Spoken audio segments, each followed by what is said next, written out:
Oh, sorry. Just distracted by my wealth for the moment. We're here talking about a sermon recap for this week on the subject of what does it mean to be successful, or what is a life of success.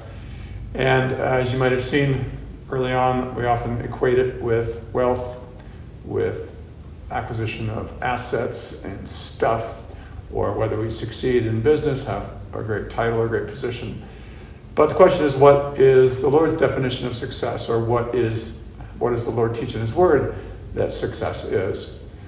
Well, one of the things that is often thought that you can't actually be someone who has a lot of money. You can't be rich and still be a spiritual person. Like, it's easier for a camel to go through the eye of a needle than for a rich person to enter the kingdom of heaven, as Jesus said. But that's after He's talking to the rich young ruler who asked, what good thing do I have to do to enter the kingdom of heaven?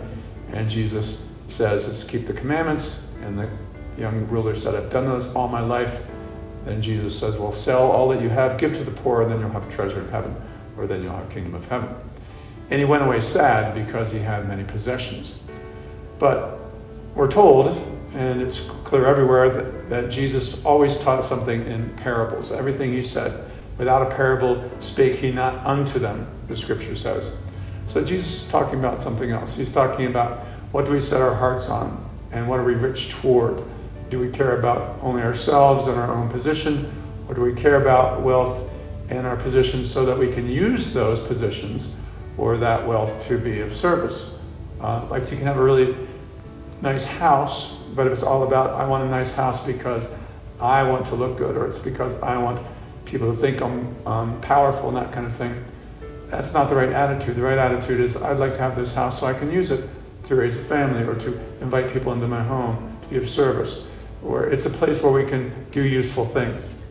So it's, what do we set our heart on? There's a story in the book of Exodus, chapter 17, where the children of Israel have left Egypt and they're on their way to the promised land, and they are attacked by the Amalekites. And the Lord tells Moses to go out and take the rod in his hand and hold it up over his head. And as long as he can keep his arms raised with the rod in his hand, then they defeat the Amalekites. But as soon as he lowers it, because his arms will get heavy, then they start to lose. And this is a great illustration of what we can do to have the right attitude towards what we do in our work, or what focus we have. So holding that rod in our hand, that rod represents a trust in the Lord, like lifting our arms and our eyes to the Lord and focusing on, what would the Lord ask of me? What's the right thing to do here? And as long as we can do that, we can have success. But it's hard to do that. It's hard to always keep our focus on what's the right thing to do. I'm doing this for good reasons. I'm doing this for a spiritual reason. So, like in the story, our arms get fatigued. We get fatigued keeping that attitude. So what they do is, Aaron and his two assistants come and they set him down on a rock. He sits down, and on either side of them, on either side of Moses, they help hold up his arms so that they can defeat the Amalekites in the battle. What that pictures too is not only keeping your arm focused on the Lord, but resting on His Word, which is what that rock symbolizes. Resting in the truth of His Word, making sure we're in touch with them. But also, what are the doctrines teach us? What are the teachings from the church that support this idea of focusing on God? Maybe we're in a discussion group, maybe we listen to podcasts, or maybe we watch sermon recaps, or whatever it is. And that would be Aaron holding the one side. And Hur pictures that idea of, who are the wise people in our life that we can connect with, that can support us, that can help us to stay focused in that way. Maybe you're part of a small group where you get that kind of support.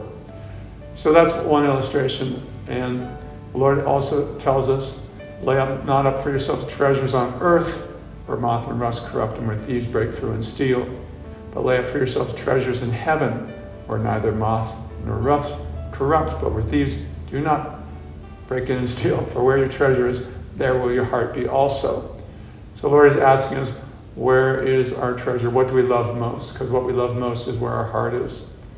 So when we think about success and we think about what we want to do in this life, one of the things the Lord can help us, ask us to do is, no matter what you're doing, doesn't matter what job you have, doesn't matter at all, but if you do it, If you shun evils in your life, you examine yourself and you see what are the kinds of things that I'm doing that are selfish, that are conceited, that are that kind of thing. And I examine myself, I recognize them, and I shun them, I turn away from them.